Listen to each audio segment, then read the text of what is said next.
الحمد لله رب العالمين والعاقبة للمتقين والصلاة والسلام على سيدنا محمد الصادق الوعد الأمين. أما بعد فأعوذ بالله من الشيطان الرجيم. بسم الله الرحمن الرحيم. یا ایھا الناس،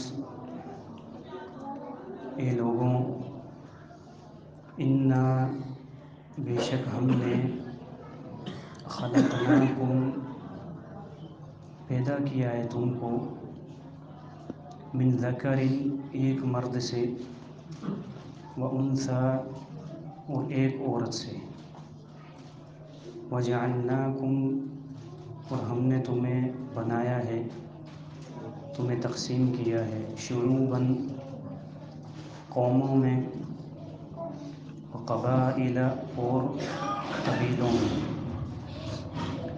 لتعارفوا تاکہ تم ان قوموں اور قبیلوں کے ذریعے ایک دوسرے کو پہچان سکو۔ ان بے شک اکرمکم تم سب میں سب سے زیادہ عزت والا، عند اللہ اللہ کے نزدیک، اتقاکم وہ ہے جو تم میں سب سے زیادہ اللہ سے ڈرنے والا ہے۔ ان اللہ بے شک اللہ تعالی، علیم جاننے والا ہے، خبیر خبر رکھنے والا ہے۔ یہ سورہ حجرات کی 13 نمبر آیت ہے۔ اس کی وضاحت تقریباً ہو چکی ہے کل، کہ اس میں اللہ تعالیٰ ایک برائی، ایک گندگی کی طرف اشارہ کر رہا ہے اور اس سے بچنے کی ہمیں تلقین کر رہا ہے۔ وہ برائی اور بد اخلاقی کیا ہے؟ وہ یہ ہے کہ نسبتوں کی بنیاد پر ایک دوسرے پر فخر کرنا۔ اس آیت میں اللہ تعالیٰ نے قومی اور خاندانی نسبتیں بتائی ہیں کہ ان کی بنیاد پر تم ایک دوسرے پر جو فخر کرتے ہو، اس سے بچو۔ جبکہ معاملہ یہ ہے کہ چاہے کسی بھی طرح کی نسبت ہو، چاہے قومی ہو، چاہے لسانی ہو، چاہے رنگ کی نسبت ہو، چاہے منصب کی نسبت ہو، یا چاہے جماعتی نسبت ہو، جماعتی بھی سیاسی جماعت ہو چاہے مذہبی جماعت ہو، کسی بھی قسم کی نسبت ہو، اس بنیاد پر بندہ فخر جاتا ہے دوسروں کے سامنے، تو یہ جاہلیت کی عادت ہے۔ دور جاہلیت میں صرف قوموں اور قبیلوں کی بنیاد پر لوگ فخر کرتے تھے، اور کچھ قبیلوں کو اتنا حقیر بنا دیا تھا، لوگوں کی نظروں میں اتنا ذلیل بنا دیا تھا کہ لوگ بعض ان قبیلوں میں جو کہ لوگوں کی نظروں میں گر چکے تھے، کہ لوگ اس قبیلے والا بننا بھی پسند نہیں کرتے تھے۔ اگر کوئی ہوتا بھی اس قبیلے سے تو وہ اپنے آپ کو کسی اور کی طرف منسوب کر دیتا۔ تو پھر شریعت نے اس کو کبیرہ گناہ شمار کیا کہ ایک شخص کسی اور کا بیٹا ہے، لیکن وہ اس لیے اپنے آپ کو کہتا ہے کہ میں کسی اور کا بیٹا ہوں کہ وہ جو اس کا باپ ہے اس قبیلے سے تعلق رکھتا ہے جو لوگوں کی نظروں میں گرا ہوا ہے۔ تو یہ کبیرہ گناہ ہے۔ اس کی وجہ یہ ہے، حدیث میں ہی وضاحت ہے، کہ گویا کہ بندہ اپنی ماں کو بدکارہ بنا رہا ہے۔ مثال کے طور پر میرا باپ ہے، میں اپنے باپ کو چھوڑ کر کسی اور کی طرف منسوب کروں اپنے آپ کو کہ میں فلاں کا بیٹا ہوں، تو اس کا مطلب میں نے اپنی ماں کو بدکارہ بنایا ہے، تو یہ کبیرہ گناہ ہے۔ تو کہنے کا مقصد یہ ہے کہ جاہلیت کے دور میں یہ قومی اور نسلی نسبتیں تھیں، ان پر لوگ فخر کرتے تھے، اور بعض قبیلوں کو انتہائی ذلیل بنا دیا تھا۔ ان میں سے ایک قبیلہ باہلہ قبیلہ ہے، جس کی طرف ایک صحابی بھی منسوب ہیں، ابو امامہ باہلی رضی اللہ عنہ۔ یہ باہلہ قبیلہ تھا، انتہائی حقیر تھا معاشرے میں، وہی فخر کر کر کے اور تحقیر کر کر کے اس قبیلے کو ذلیل بنا دیا گیا تھا معاشرے میں. یہاں تک کہ یہ بات آتی ہے کہ ایک دیہاتی تھا جو کہ باہلی تھا، یعنی باہلا قبیلہ والا تھا. اس سے یہ پوچھا گیا کہ کیا تم یہ چاہتے ہو کہ تم باہلا قبیلے سے تعلق رکھتے ہوئے جنت میں جاؤ؟ وہ دیہاتی خاموش ہو گیا تھوڑی دیر کے لیے. پھر اس کے بعد جواب کیا دیتا ہے پتہ ہے؟ وہ جواب یہ دیتا ہے کہ میں اس شرط پر جنت میں جاؤں کہ جنت والوں کو نہ پتہ ہو کہ میں باہلا قبیلے سے تعلق رکھتا ہوں. اس قدر یہ نسبتیں اور فخر اس قدر یعنی عروج پر تھے کہ لوگ اپنی پیدائش کو بھی گندہ سمجھتے تھے کہ میں اس قبیلے سے کیوں ہوں. تو اس وقت حالات یہ تھے کہ لوگ صرف خاندان اور قوموں پر اس کو بنیاد بنا کر دوسروں پر فخر کرتے تھے. لیکن اس آیت میں اللہ یہی سکھا رہا ہے کہ کسی بھی طرح کا فخر ہو، چاہے منصب کا ہو، چاہے قومی ہو، نسلی ہو، رنگی ہو یا پھر جماعتی ہو، کسی بھی طرح کا جو نسب ہے اس کو بنیاد بنا کر لوگوں پر فخر جتانا یہ جاہلیت ہے. اور ہمارے ہاں زیادہ تر ابھی جماعتی چکر بہت ہے. اللہ تعالیٰ ہمیں سمجھ عطا کرے. شاید یہ باتیں بری لگتی ہیں لیکن ظاہر سی بات ہے جو بندہ بیمار ہوتا ہے اس کو بیماری ہی بتائی جاتی ہے. اگر آپ اس کو یہ کہیں کہ آپ ٹھیک ہیں تو وہ کبھی بھی اپنی بیماری کو ٹھیک نہیں کرے گا. تو ہمارے اندر یہ بیماری آ چکی ہے کہ ہم اپنی اپنی جماعتوں پر، اپنے اپنی پارٹیوں پر بنیاد بنا کر اس کو جماعت کو دوسروں پر فخر جتاتے ہیں کہ ہم ہی اچھے ہیں اور کوئی اچھا نہیں ہے. حالانکہ اللہ تعالیٰ کیا کہہ رہا ہے کہ تم میں سے اللہ کے نزدیک اچھا اور عزت والا وہ ہے جو متقی ہے. پھر آخر میں اللہ تعالیٰ نے اپنی دو صفات بیان کی ہیں. اللہ تعالیٰ کسی بھی آیت میں صفت بیان کرتا ہے تو اس کا پیچھے بات سے تعلق ہوتا ہے. وہ تعلق کیا ہے؟ اللہ نے دو صفات بیان کی ہیں، علیم اور خبیر. علیم اور خبیر یہ دونوں ہم معنی ہے، دونوں کا تقریباً ایک ہی معنی ہے، جاننے والا. جب اکیلے اکیلے استعمال ہوں گے علیم اور خبیر تو اس کا مطلب یہی ہے کہ اللہ ہر ظاہر چیز اور ہر باطن چیز کو جاننے والا ہے.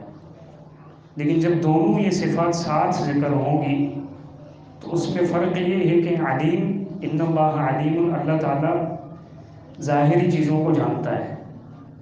یعنی اللہ کو پتہ ہے اچھے سے کہ تم میں سے کون شخص متقی ہے، ابھی ہے، کون شخص تقویٰ سے آراستہ ہے ابھی حال میں. اور خبیر کا مطلب یہ ہے کہ باطنی طور پر اللہ کو علم ہے کہ جو تم میں سے ظاہری متقی بن کر پھر رہے ہیں، اللہ خبیر باطنی طور پر جانتا ہے کہ وہ سچ میں متقی ہے یا نہیں ہے، یا لوگوں کو صرف دھوکہ دے کر پھر رہا ہے. خبیر، اللہ خبیر ہے. کیونکہ خبیر کا مطلب دوسرا یہ بھی ہے، علیم کے مقابلے میں جب علیم اور خبیر ساتھ ذکر ہوں گے تو علیم کا مطلب ہے اللہ ظاہری چیزوں کو جانتا ہے، اور خبیر کا مطلب اللہ چھپی ہوئی چیز اور چھپی ہوئی سے بھی چھپی ہوئی چیز کو بھی جانتا ہے. وہ کیا ہے؟ چھپی ہوئی چیز کیا ہے؟ ہر انسان کے دل میں جو ہے وہ چھپی ہوئی چیز ہے، صرف اسی بندے کو پتہ ہے جس کا دل ہے. یہ سر ہے، مخفی چیز ہے. لیکن ایک چیز ہے عربی میں، وہ ہے اخفا. اس مخفی چیز سے بھی مخفی چیز ہے. وہ کیا ہے؟ ایک تو چیز ہے میرے دل میں نے چھپائی ہوئی ہے، میں بظاہر متقی ہوں لیکن اندر میرے کیا ہے یہ مجھے پتہ ہے، اور اللہ کو پتہ ہے، اللہ علیم ہے. لیکن اللہ خبیر بھی ہے. اس ظاہری سے بھی جو کم تر چیز ہے چھپی ہوئی، اللہ اس سے بھی واقف ہے. وہ کیا مطلب؟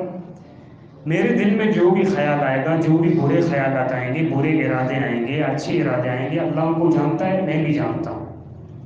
لیکن وہ ارادے، وہ برے خیالات، وہ گندے ارادے جو میرے دل پر مستقبل میں آنے ہیں، جس کا مجھے بھی پتہ نہیں ہے، اللہ کو پتہ ہے. تو اللہ تعالیٰ جانتا ہے کہ آج جو تم میں سے متقی ہے وہ کل متقی ہوگا بھی یا نہیں ہوگا، وہ کل فاجر بھی ہو سکتا ہے، اللہ کو پتہ ہے. تو جب ہمیں یہ پتہ ہی نہیں ہے کہ ہمارا خاتمہ کس پر ہوگا، آج تو ہم متقی ہیں، آج تو ہم کہتے ہیں کہ ہماری جماعت حق پر ہے، میں جماعت حقہ کے ساتھ ہوں، مجھے کیا پتہ میری موت گمراہی پر ہو جائے یا کسی ایسے عمل پر ہو جائے جو اللہ تعالیٰ کو ناراض کرنے والا ہو. تو پھر فخر کس چیز کا؟ میں فخر کروں کہ میں حق پر ہوں، میں جنت میں. یہ اللہ کی قسم کی یہودیوں والا طرز عمل ہے. یہودی اپنے دور میں کون تھے؟ موحد تھے، اللہ کو ایک ماننے والے تھے، توحید پرست تھے. انہوں نے کیا کیا؟ انہوں نے یہی طرز عمل اختیار کیا، نحن ابناء اللہ و احباؤہ. انہوں نے یہ فخر کیا کہ ہم تو اللہ کے گویا کے بیٹے ہیں. جس طرح ایک باپ اپنے بیٹے سے محبت کرتا ہے، اس کو سزا دینا پسند نہیں کرتا، ہم اللہ کے بیٹے ہیں، ہم اللہ کے احباؤ چہیتے ہیں، ہم سب سے اعلیٰ ہیں، افضل ہیں. یہ یہودیوں والا طرز عمل ہے کہ وہ یہ فخر کرتے تھے. اس فخر کے نتیجے پہ کیا ہوا؟ گمراہ ہو گئے وہ، اور سب سے اس زمین پر بدتر قوم بن گئے وہ. کہ اللہ تعالیٰ کی ایسی پھٹکار ہے کہ اگر ان کو کسی کا سہارا نہ ہو تو یہ دنیا میں کسی کا کچھ نہیں بگاڑ سکتے. آج اگر یہ اسرائیل بگاڑ رہا ہے تو اس کے پیچھے بڑی بڑی طاقتیں ہیں، ورنہ اللہ کا یہ وعدہ ہے کہ ضربت علیہم الذلۃ اینما ثقفوا الا بحبل من اللہ وحبل من الناس. یہ یہودی جہاں بھی رہیں گے ان پر ذلت ہمیشہ مسلط رہے گی، اللہ یہ کہ اللہ ان کو کسی ذریعے سے پناہ دے دے یا لوگ ان کو پناہ دے دے. یقیناً اللہ نے ان کو پناہ نہیں دی، یہ اتنے خبیث اور ذلیل لوگ ہیں، لوگوں کی پناہ ہے. تو یہ فخر ہی تھا ان کے اندر کہ بھائی ہم تو موحد ہیں، ہم تو اللہ کے چہیتے ہیں. یہ بھی کہتے تھے کہ وقالوا لن تمسنا النار الا ایاما معدودا. ہم تو موحد ہیں، اگر مثال کے طور پر گناہوں کی وجہ سے جہنم میں چلے بھی گئے، الا ایاما معدودا، چند دن جہنم میں رہیں گے، پھر اللہ ہمیں جنت میں ڈال دے گا. یہی ہمارے دعوے ہیں کہ نہیں؟ آج کل ہم کسی گمراہ، کسی ایسے شخص کو جو دین سے دور ہے، اس کا قصور بھی نہیں ہے، وہ تو جہالت پر مبنی ہے اس کی گمراہی، ہم کبھی اس کو سمجھائیں گے نہیں، لیکن ہم فخر کریں گے کہ اس سے میں اچھا ہوں، یہ تو جہنمی ہے، یہ تو گمراہ ہے، یہ تو بد کردار ہے، میں اچھا ہوں، میں پاک صاف ہوں، میں جنتی ہوں، کنفرم جنتی ہے. وہی بات ہے یہ. تو اللہ وہی کہہ رہا ہے کہ بھائی تم لوگ بھلے ظاہری تقوی اختیار کیے ہوئے ہو، لیکن فخر میں آ کر کہیں تم گمراہ نہ ہو جاؤ. تو اب کیا کریں اللہ؟ اب کیا کریں اس کے لیے؟ اب اس کے لیے یہ ہے کہ ان عادتوں کو ترک کر دینا اور دوسری طرف آ جائیں. وہ تواضع کی راہ وہ کیا ہے کہ اللہ سے ہمیشہ دعا کریں کہ اللہ تعالیٰ اس تقوی کو ہمیشہ ہمارے دلوں میں پیوست رکھے. رسول اللہ صلی اللہ علیہ وسلم جس طرح دعا کیا کرتے تھے، 2 دعائیں ہیں، اس کو آپ یاد کر لیں اور ہمیشہ یہ دعا کثرت سے پڑھا کریں، فخر بازی سے باز آ جائیں. ابن ماجہ میں حدیث ہے، اللہ کے رسول صلی اللہ علیہ وسلم کے بارے میں آتا ہے کہ آپ اکثر دعا پڑھتے تھے، یا مقلب القلوب ثبت قلبی علی دینک، اے دلوں کے پھیرنے والے میرے دل کو دین پر ثابت قدم رکھ، کسی بھی وقت میرے دل کو دین سے ہٹا مت دے کہ میں گمراہ ہو جاؤں اور اس گمراہی پر میری موت ہو جائے. اسی طرح دوسری دعا صحیح مسلم میں ہے، رسول اللہ صلی اللہ علیہ وسلم اکثر دعا پڑھتے تھے. وہ دعا یہ ہے کہ اللہم آتی نفسی تقواہا، اے اللہ میری جان کا تقوی اس کو دے دے، مجھے میرا تقوی دے دے. اللہم آتی نفسی تقواہا وزکیہا انت خیر من زکاہا، اللہ میری جان کا تو صفایا کر گناہوں سے، بد کرداریوں سے، برے خیالات سے، میرے نفس کو، میری جان کو پاک کر، تو ہی سب سے بہترین پاک کرنے والا ہے. انت ولیہا و مولاہا، تو ہی میری جان کا ولی ہے اور تو ہی میری جان کا دوست ہے، کارساز ہے. یہ کتنی بہترین دعا ہے، اس میں کتنی عاجزی ہے، کسی قسم کا فخر نہیں.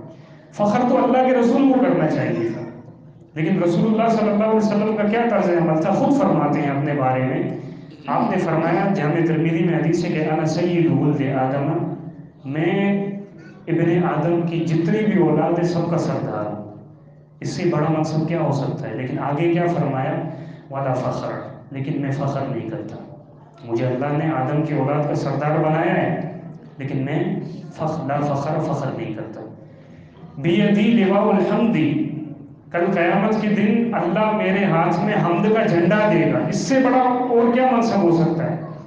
اللہ کی تعریف کا جھنڈا، وہ بھی قیامت کے دن، کہ جس دن اللہ غصے میں ہوگا. لیکن آگے کیا فرما رہے ہیں؟ ولا فخر، لیکن مجھے اس پر فخر نہیں ہے. تو کسی بھی طرح سے اللہ کو وہی نعمت دے. ہوتا ہے معاشرے میں کچھ خاندان عزت والے ہوتے ہیں، کچھ خاندان مڈل کلاس کے ہوتے ہیں. اگر آپ کو اللہ نے اچھے خاندان میں پیدا کیا ہے تو فخر مت کریں. اگر آپ کو اللہ نے گورا بنایا ہے تو اس پر فخر مت کریں. اگر کوئی عربی ہے تو وہ اجمی پر فخر نہیں کر سکتا، اس کے لیے جائز نہیں ہے. اسی طرح کسی کو اللہ نے علم دیا ہے تو وہ غیر عالم پر فخر نہیں کر سکتا. کسی کو اللہ نے مال دیا ہے تو وہ غریب آدمی پر فخر نہیں کر سکتا. اس کی وجہ یہی ہے کہ بھائی انجام کا کسی کو بھی پتہ نہیں ہے. جب انجام کا پتہ نہیں ہے تو پھر فخر کا آئے گا. رسول اللہ صلی اللہ علیہ وسلم کے سامنے ایک شخص گزرا، صحابہ بھی بیٹھے ہوئے تھے، صحیح بخاری میں حدیث ہے. آپ نے فرمایا کہ تمہارا اس شخص کے بارے میں کیا خیال ہے؟ صحابہ نے کہا کہ اللہ کے رسول صلی اللہ علیہ وسلم حری ان یخطب ینکح، یہ شخص تو اس قابل ہے کہ یہ کسی بھی گھر میں رشتے کے لیے بات بھیجے تو لوگ اس کو نکاح کے لیے بیٹی دے دیں گے. یہ اگر کسی کی سفارش کرنے کھڑا ہو جائے تو لوگ اس کی سفارش کو قبول کریں گے. یہ اگر کہیں پہ بات کرنے کے لیے کھڑا ہو جائے تو لوگ کان لگا کر اس کی بات کو سنیں گے. اللہ کے رسول صلی اللہ علیہ وسلم خاموش ہے، وہ شخص چلا گیا. دوسرا شخص آیا، اللہ کے رسول صلی اللہ علیہ وسلم نے فرمایا تمہارا اس شخص کے بارے میں کیا خیال ہے؟ وہ شخص غریب تھا، قلاش، اس کی حالت ہی بگڑی ہوئی تھی. اس کے بارے میں صحابہ نے کہا کہ اللہ کے رسول اس کی تو یہ حالت ہے معاشرے میں کہ اگر کسی کے گھر یہ رشتہ بھیجے تو یہ ایسا ہے، ایسا یہ ذلیل انسان ہے، کمتر ہے کہ اس کو کوئی رشتہ بھی نہیں دے گا. یہ اگر کسی کی سفارش کرنے کھڑا ہو جائے تو اس کو لات مار کے لوگ بنائیں گے، اس کی سفارش قبول نہیں کریں گے. اگر یہ بات کرنے کہیں پہ کھڑا ہو جائے تو کوئی بھی شخص اس کی بات کو سننے کے لیے تیار نہیں ہوتا. اللہ کے رسول صلی اللہ علیہ وسلم نے فرمایا، ایک اصول بتایا کہ ہم ظاہری چیزوں کو دیکھتے ہیں، نتیجہ نہیں پتا ہمیں کہ تم جس شخص کے بارے میں تعریف کر رہے تھے اگر یہ پوری زمین بھر جائے ایسے لوگوں سے، اور دوسرا شخص جس کی تم برائی کر رہے تھے صرف ایک ہونا، تو یہ ایک ان سب لوگوں سے بہتر ہے، افضل ہے. کیوں؟ اصل چیز تقویٰ ہے. وہ تقویٰ چھپی ہوئی چیز ہے دل میں، اس کے آثار بدن پر آتے ہیں، بندہ عمل میں آگے بڑھتا ہے، اللہ اور اس کے رسول کے احکامات کا لحاظ کرتا ہے. لیکن اصل بتانے کی بات یہ ہے کہ بھائی انجام اور اللہ کے نزدیک جو کرائیٹیریا معیار ہے وہ مرنے کا ہے، وہ اختتام کا ہے کہ جب بندہ مرے گا. وہ مرے گا کون، کس حال میں، کس جگہ پر، کسی کو بھی نہیں پتا. تو پھر فخر کس چیز پر کریں ہم؟ اللہ تعالیٰ سے دعا ہے کہ اللہ تعالیٰ ہمیں تقویٰ والی زندگی مرتے دم تک عطا کرے. آمین. وآخر دعوانا ان الحمد للہ رب العالمین. اس ویڈیو کو زیادہ سے زیادہ شیئر کیجیے اور ہمارے چینل سبحانی مسجد لیاری کو سبسکرائب کیجیے اور صدقہ جاریہ کے مستحق بنیے. جزاکم اللہ خیرا کثیرا فی الدنیا والآخرہ.